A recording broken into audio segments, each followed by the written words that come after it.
Top quality और consistent performance के लिए सिर्फ सिल्वर पंप नाम याद रखना ಬಂದಿದೆ.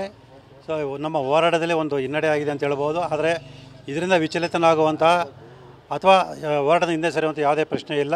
ಸೊ ನಮ್ಮ ಹೋರಾಟವನ್ನು ನಾವು ಮುಂದುವರಿಸ್ತೀವಿ. ಅಂದರೆ ಮೊನ್ನೆ ಸರ್ವೋಚ್ಚ ನ್ಯಾಯಾಲಯದಲ್ಲಿ ಒಂದು ಮೇಲ್ಮನವಿ ಸಲ್ಲಿಸಿ ಈ ಪ್ರಕರಣ CBIಗೆ ಕೊಡಿಸುವಂಥ ಪ್ರಯತ್ನವನ್ನು ನಾವು ಮುಂದುವರ್ಸ್ಕೊಂಡು ಹೋಗ್ತೀವಿ.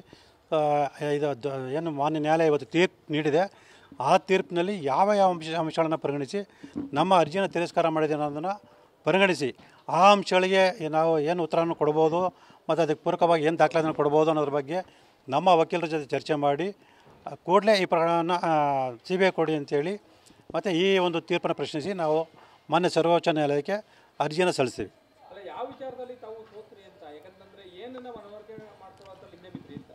ಸರ್, ನಾವು ಮನವರಿಕೆ ಮಾಡಿಕೊಡಿದ್ವಿ. ಏನು ಲೋಕಾಯುಕ್ತರು ಆರೋಪಗಳ ಜೊತೆ ಶಾಮೀಲಾಗಿ ತನಿಖೆಯನ್ನು ನಿಷ್ಪಕ್ಷಪಾತ ತನಿಖೆ ನಡೆಸಿಲ್ಲ ಅಂತೇಳಿ. ಆದರೆ ಮಾನ್ಯ ನ್ಯಾಯಾಲಯ ಯಾವ ಒಂದು ಅಂಶಗಳನ್ನು ಪರಿಗಣಿಸಿದೆ ಅನ್ನೋದು ಆ ತೀರ್ಪು ನೋಡಿದ ನಂತರ ನಮ್ಗೆ ಗೊತ್ತಾಗುತ್ತೆ. ಅದಾದ ನಂತರ ನಾವು ಈ ಪ್ರಕರಣ CBIಗೆ ಕೊಡಿಸುವಂಥ ಪ್ರಯತ್ನ ಖಂಡಿತವೂ ನಾವು ಮಾಡೇ ಮಾಡ್ತೀವಿ.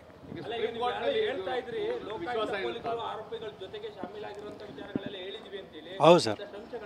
ಅಲ್ಲ ಅದೇ ಸರ್, ಆ ಅಂಶಗಳನ್ನು ಮಾನ್ಯ ನ್ಯಾಯಾಲಯ ಪರಿಗಣಿಸಿದೆ ಇಲ್ಲೋ ಅನ್ನೋದನ್ನು ನಾವು ತೀರ್ಪನ್ನು ಓದಿದ ನಂತರ ಗೊತ್ತಾಗುತ್ತೆ. ಯಾಕೆಂದರೆ ಈಗಾಗಲೇ ಸಾಕಷ್ಟು ಹೇಳಿದ ಹಾಗೆ ಲೋಕಾಯುಕ್ತ ಅಧಿಕಾರಿಗಳು ನಾವು ದೂರು ಕೊಡೋಕ್ಕಿಂತ ಮುಂಚೆನೇ ಸ್ವಯಂ ಪ್ರೇರಿತ ದೂರನ್ನು ದಾಖಲು ಮಾಡಿಕೊಂಡು ಸರ್ಚ್ ವಾರೆಂಟ್ ಕೂಡ ಪಡೆದಂಥ ಸಂದರ್ಭದಲ್ಲಿ ಆ ವಿಚಾರವನ್ನು ನಗರಾಭಿವೃದ್ಧಿ ಸಚಿವ ಬೈರತಿ ಸುರೇಶ್ ಅವರಿಗೆ ತಿಳಿಸಿದ್ದು. ಮತ್ತು ಆ ಕೂಡಲೇ ಬೈರತಿ ಸುರೇಶ್ ಅವರು ಹೆಲಿಕಾಪ್ಟರ್ಲ್ಲಿ ಬಂದು 140 ಕಡತಗಳನ್ನು ತೊಗೊಂಡೋಗಿರೋಂಥದ್ದು. ಈ ಒಂದು ಹಿನ್ನೆಲೆಯಲ್ಲಿ ಲೋಕಾಯುಕ್ತರು ತನಿಖೆಯನ್ನು ಮುಂದುವರಿಸದೆ ಆ ಅರ್ಜಿಯನ್ನು ಮುಕ್ತಾಯ ಮಾಡಿರುವಂಥದ್ದು. ಈ ಎಲ್ಲವನ್ನು ಕೂಡ ಮಾನ್ಯ ನ್ಯಾಯಾಲಯ ಗಮನಕ್ಕೆ ತಂದಿದ್ದೀವಿ. ಅದ್ರ ಜೊತೆಗೆ ಸಿದ್ದರಾಮಯ್ಯ ವಿಚಾರಣೆ ಒಳಪಡಿಸೋ ಸಂದರ್ಭ ಅಂದರೆ ವಿಚಾರಣೆ ಒಳಪಡಿಸುವಂಥ ಸಮಯವನ್ನು ತನಿಖಾಧಿಕಾರಿ ನಿಗದಿ ಮಾಡಿದ್ದು, ಆದರೆ ವಿಚಾರಣೆಯಿಂದ ಹೊರಗೋಗುವಂಥ ಸಮಯವನ್ನು ಸಿದ್ದರಾಮಯ್ಯ ನಿಗದಿ ಮಾಡಿದಂಥದ್ದು. ಇದೆಲ್ಲವನ್ನು ಕೂಡ ನಾವು ಮಾನ್ಯ ನ್ಯಾಯಾಲಯ ಗಮನಕ್ಕೆ ತಂದೀವಿ.